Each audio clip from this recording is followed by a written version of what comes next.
Apakah kamu hadir ketika maut akan menjemput Yakub, ketika ia berkata kepada anak-anaknya, "Apa yang kamu sembah sepeninggalku?" Mereka menjawab, "Kami akan menyembah Tuhanmu dan Tuhan nenek moyangmu, yaitu Ibrahim, Ismail, dan Ishak, yaitu Tuhan yang Maha Esa, dan kami hanya berserah diri kepadanya." Surah Al-Baqarah 133. Seorang rasul pun melainkan dengan bahasa kaumnya, agar ia dapat memberi penjelasan dengan terang kepada mereka. Jadi, kalau penyebutan bahasa ya, itu para nabi menyebut Tuhannya dengan bahasa mereka. Kalau Nabi Musa berbahasa Ibrani, mereka menyebut Tuhannya atau Nabi Musa menyebut Tuhannya dengan sebutan apa? Silahkan, selain Allah. Atau Yesus menyebut Tuhannya dengan sebutan apa? Silahkan gitu. Nah, terus di dalam Arab, kita mengenalnya nama Tuhan karena ada pengakuannya adalah Allah di zaman Nabi Muhammad gitu. Jadi kalaunya para nabi ada yang berbahasa Aramaik, ada yang berbahasa Ibrani, lalu mereka beda menyebut nama Tuhan, itu no problem. Karena apa? Karena mereka bahasanya berbeda-beda. Tapi yang dimaksudkan oleh para nabi itu adalah tetap Tuhan yang esa, Tuhan yang satu. Wa ilahukum ilahu wahid. Dan Tuhan kalian adalah Tuhan yang satu. Meskipun kalian mengucapkan penamaannya itu berbeda-beda karena bahasa. Jadi kayak gitu, Pak. Jadi bukan berarti nama beda, Tuhan beda, kagak. Jadi Tuhannya para nabi itu nggak ada bedanya. Sama. Tuhannya Abraham, Tuhannya Musa, Tuhannya Isa, Ishak, Ismail, maupun siapa? Yesus, atau Ezra, atau Yeremia, atau Maleaki, atau Nabi Muhammad SAW. Satu mereka gitu. Terserah bahasa mereka karena bukan apa? Bukan bahasa Arab itu Nabi Musa, tapi dia bahasa Ibrani. Maka ketika Nabi Musa diutus pakai bahasa Ibrani, dia menyebut Tuhannya. Ketika Nabi Muhammad diutus pakai bahasa Arab, maka pakai bahasa Arab Allah menyebut Tuhannya. Bukan berarti beda nama, beda eksistensi, bukan kayak gitu. Beda nama, tapi para nabi itu tetap satu Tuhan. Gitu Pak maksudnya. Jadi gini, saya jadi agak bertanyanya gini.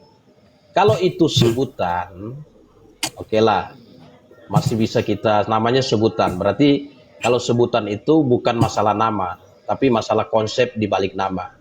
Nah, ini pendekatan ontologis namanya, konsep di balik nama. Tapi sekarang kan teman-teman muslim memunculkan pendekatan epistemologi dalam konsep begini. Teman-teman muslim mengklaim itu sebagai nama. Nah, kalau nama itu, ya, nama itu ketika diperkenalkan kepada bangsa lain atau bahasa yang lain, nama itu sebenarnya tidak boleh berubah terlalu jauh. Kalau diterjemahkan mungkin ya diterjemahkan. Jadi namanya itu transliterasi fonologis. Jadi mengikuti bunyi bahasa. Tapi sekarang kan ini jauh. Yod he vav he. Lalu sekarang teman-teman muslim katakan namanya Allah. Nah, sekarang pertanyaannya, apakah manusia yang memberi nama kepada Tuhan atau Tuhan yang memberi nama pada dirinya? Sehingga namanya itu berbeda-beda. Gitu. Musa menyebutnya Yod he vav he, Musa sebutnya Yod he vav he, sedangkan teman-teman muslim mengklaim bahwa itu Allah. Kalau nama kan harusnya tidak berubah. Kalaupun berubah itu dia berubahnya tidak terlalu jauh, itu hanya karena ada perubahan fonologis. Artinya mengikuti bunyi bahasa penerima. Itu. Baik. Itu mungkin itu. Saya tanggapi, ya, Pak, silakan. Iya Pak, kalaunya untuk masalah nama Tuhan yang sakral, itu tidak bisa kita bandingkan antara bahasa ke sastra bahasa yang lain. Gak bisa, karena nama Tuhan itu sakral gitu. Sakral sesuai dari Rasulnya yang mengetahui menyebutnya seperti apa. Kalau Nabi Musa menyebutnya Yod Hak Vav He dalam bahasa Ibrani, monggo silahkan. Bukan berarti harus kita adu bahasanya ini dengan bahasa Arab. Ya, Nama Yod-Heh-Vav-He sakral di dalam bahasa Ibrani, sehingga Nabi Musa menyebutnya dengan Yod-Heh-Vav-He. Terus kalau dalam Islam Allah nggak perlu ditabrakin dengan bahasa Ibrani, karena itu nama Tuhan. Kan di Taurat jangan menyebut nama Tuhan dengan sembarangan. Di Islam walillahil asmaul husna, nama yang terbaik untuk dia. Jadi kalau para nabi memanggil Tuhan dengan kosakata yang sakral, Yod-Heh-Vav-He atau Allah, itu nggak bisa kita tinjau dari bahasa, nggak bisa, nggak akan ketemu gitu. Jadi seperti itu Pak. Kalau nama Tuhan itu, nabi itu, contoh Abraham, Aramaik, dia mengenalkan dirinya, aku adalah aku. Aku dalam Aramaik ditabrakin ke sastra Arab dengan kosakata Allah, nggak bisa, nggak nyambung gitu. Jadi penyebutan bahasa para nabi itu tergantung dari lisan mereka memakai bahasa apa, mereka menyebut Tuhan mereka pakai bahasa apa. Tetapi Tuhannya para nabi itu wa ilahukum ilahu wahid. Kayak gitu. Coba Anda buka ke dalam Quran surah Al-Baqarah ayat 133 gitu, Pak. Di situ seperti apa dikatakannya? Nih. Bentar, saya bukakan aja Al-Baqarah ayat 133 ya. Am kuntum syuhada'a idh hadara Ya'qubal maut idh qala li banihi ma ta'buduna min ba'di qalu na'budu ilahaka wa ilaha abaika Ibrahim wa Ismail wa Ishaq ilaha wahida wa nahnu lahu muslimun. Nih. Ya, saya ada. Am kuntum syuhada ya. Am kuntum syuhada'a idh hadara Ya'qubal maut idh qala li banihi ma ta'buduna min ba'di qalu na'budu ilahaka wa ilaha abaika Ibrahim wa Ismail wa Ishaq ilaha wahida wa nahnu lahu muslimun. Apakah kamu hadir ketika Yakub kedatangan tanda-tanda maut, ketika ia berkata kepada anak-anaknya, apa yang kamu sembah sepeninggalku? Apa yang kamu sembah sepeninggalku? Mereka menjawab, kami akan menyembah Tuhanmu dan Tuhan nenek moyangmu, Tuhannya Ibrahim, Tuhannya Ismail, Tuhannya Ishak, yaitu Tuhan yang Maha Esa, dan kami hanya tunduk patuh kepadanya. Jadi kalau penyebutan nama yang sakral dari para rasulnya itu terserah Pak, nggak bisa kita tabrakkan dari segi sastra bahasa, nggak bisa gitu. Jadi artinya penjelasan Pak Yusuf PI juga ini lebih kepada penyebutan, bukan nama diri. Nah, sekarang saya mau ini.